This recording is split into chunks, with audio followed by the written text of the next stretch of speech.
This is one of the very remote schools in Ra. Love and kindness for family and to serve the society.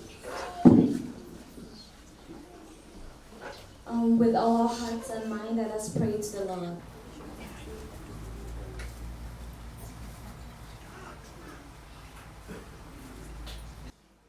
According to William Shakespeare, encourages another person to be brave. McDonald House of Charity.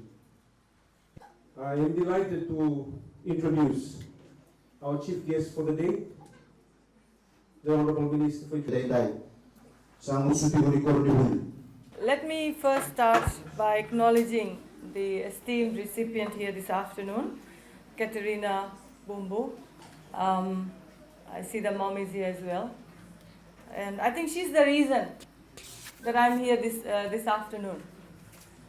And I'd also like to thank the school management, the Vanua, the parents who are here, stakeholders and donors for Fiji Children's Award, Vision Fiji, my Honorable Parliament colleague, Honorable Tambuya Gazala, teachers, the head teacher, education staff, children, the Vanua present here this afternoon, the media partners. Nisayandra? Good afternoon, and thank you once again for having me here. Ladies and gentlemen, as I was, when I was told that I was going to Nailuva District School, I didn't realize this is where I was coming to. And believe me, this is heaven. It is heaven. Those of us who live in the urban centers, I think we long for an environment like this. It was a long 45, not a long 45, it was a 45-minute drive to your beautiful, beautiful school. And we crossed villages and we crossed the crossings and we saw the mountains.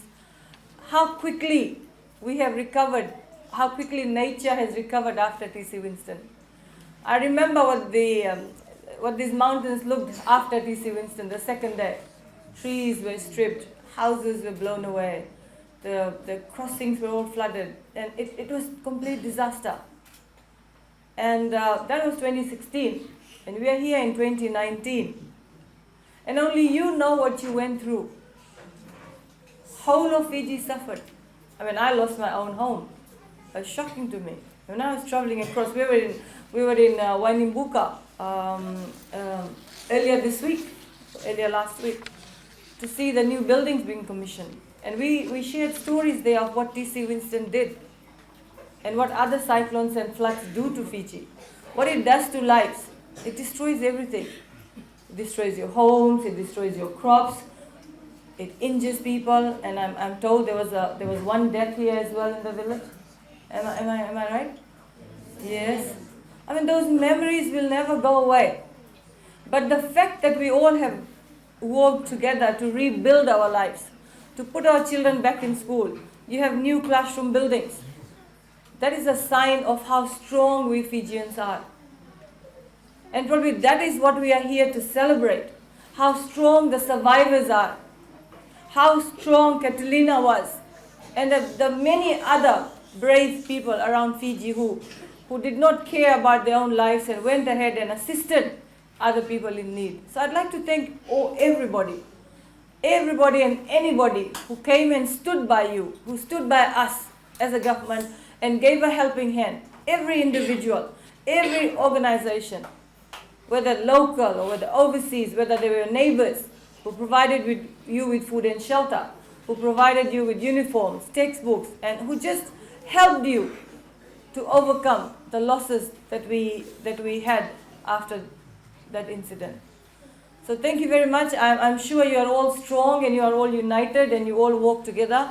And I hope you will continue in the true spirit of how people live in villages and settlements, where you feel for each other, where your neighbor is like a family, is like a relative, where children are loved and cared for. And I can only stand here and say, but you, the children here, and you, what you have gone through, only you know.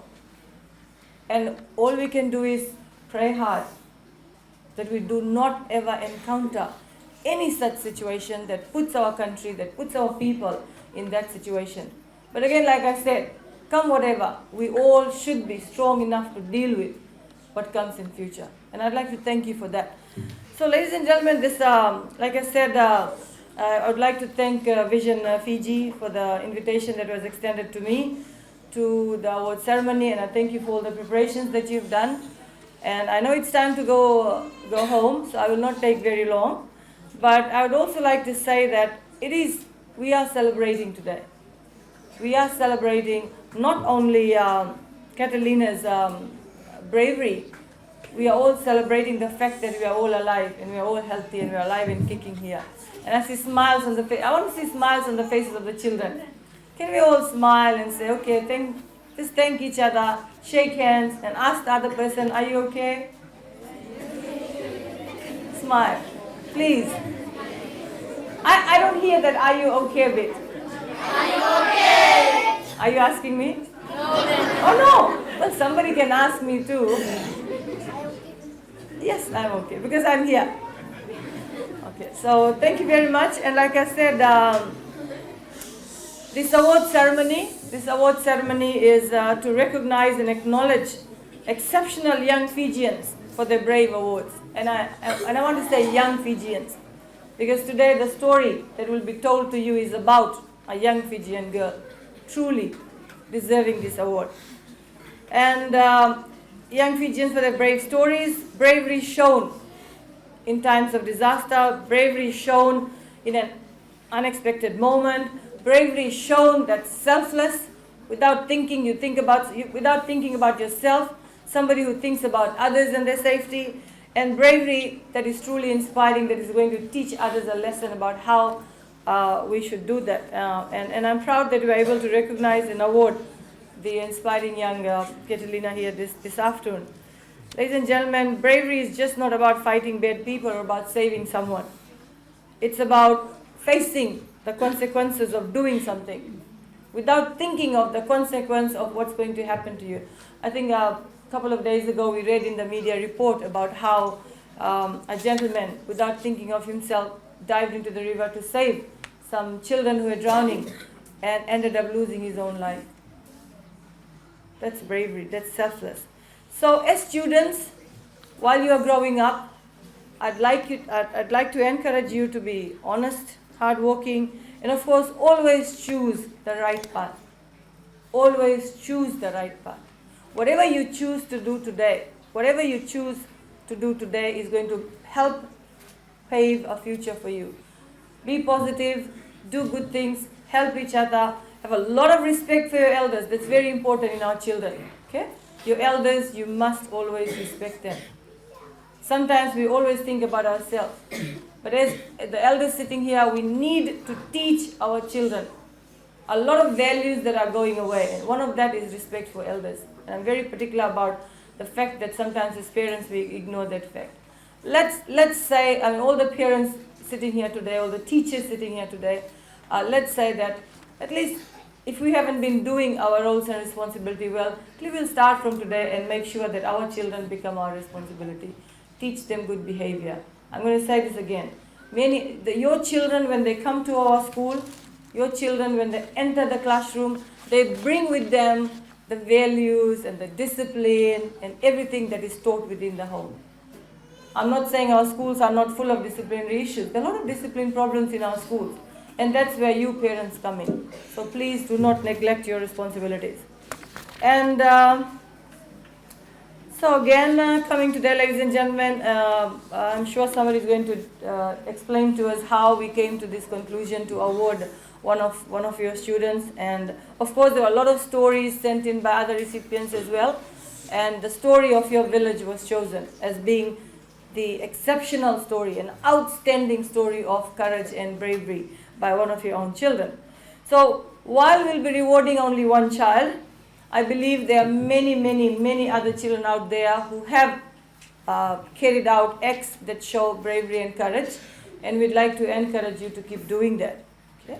And hopefully in the future you will also get recognized. But to the school heads and the teachers, when you identify a child who shows such behavior of courage and bravery and commitment, you can have your own celebrations within schools and honor your children. There's nothing stopping you from identifying children who stand out in actions such as this.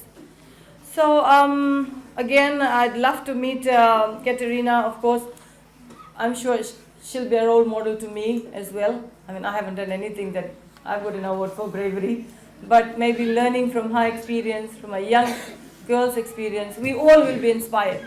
All of us will be inspired. And children, I want you to show a big round of applause saying you are so proud that Katerina is in your school. She is your friend. So can I ask you to do that?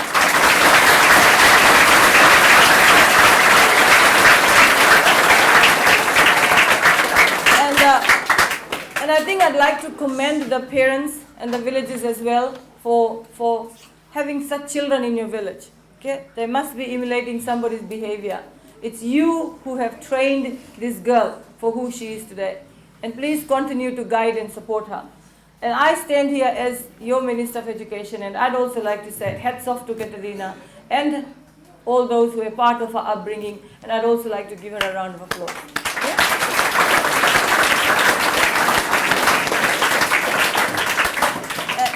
At this point, I'd also like to thank Vision Fiji, okay? Small group of passionate volunteers, and I know them personally. Linda is smiling there, Gazala is smiling there. I met them a couple of years ago, and hats off to the work that you do. We have McDonald's charity representatives here too. Thank you very much for the work that you do. And I think we need more passionate volunteers. And I don't know whether you have room to have more volunteers in your organizations, but I'm sure volunteers are always welcomed, especially in Vision Fiji. And please continue to work to improving the lives of our children. Okay? You are leading in the reading project. Very interesting. Please continue with that. And I can assure you that you will have the support of the Ministry of Education. And this award began in 2010, and we are celebrating the 2018 Children's Award today. And like we said, the award is to honor our children for their selflessness, their bravery, courage, and for contributing to the lives of other members in their community. I'm not going to talk about what is the process for the awards. I'll let Gazala do that. And but I must say that we are, as a ministry, we are very much proud to be part of this initiative, and we will continue our support.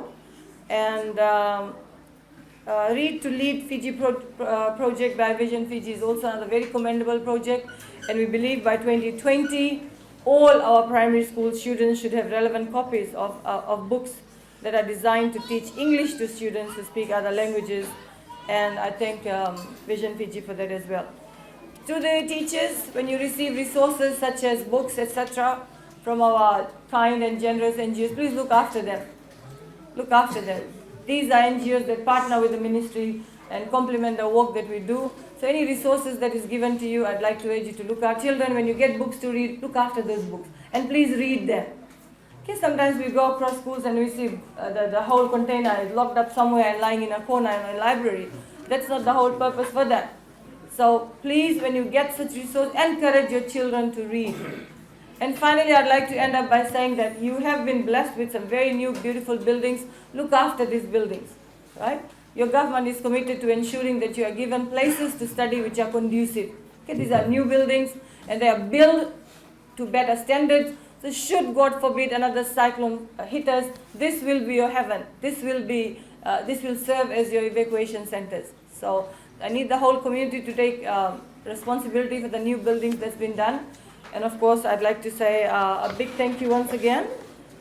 And can we all thank Vision Fiji and Fiji Water and Library Services of Fiji and everybody else who has contributed to today's program. And of course, a big thank you to the teachers.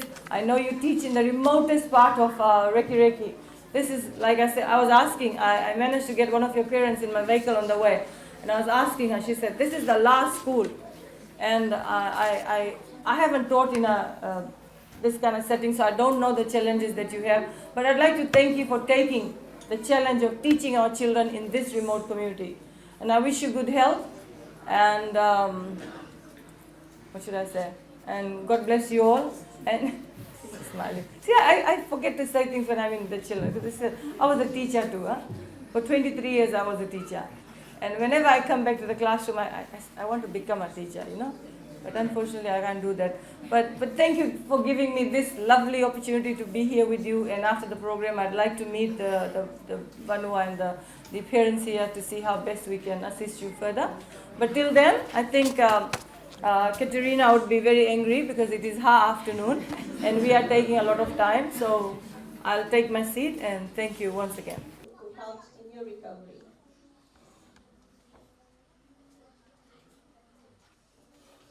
After the accident, Madam, because you're a true hero. The homes in the village had also suffered severe damage. The roofs had flown away. The food. Sahur. And the Vanua, of course.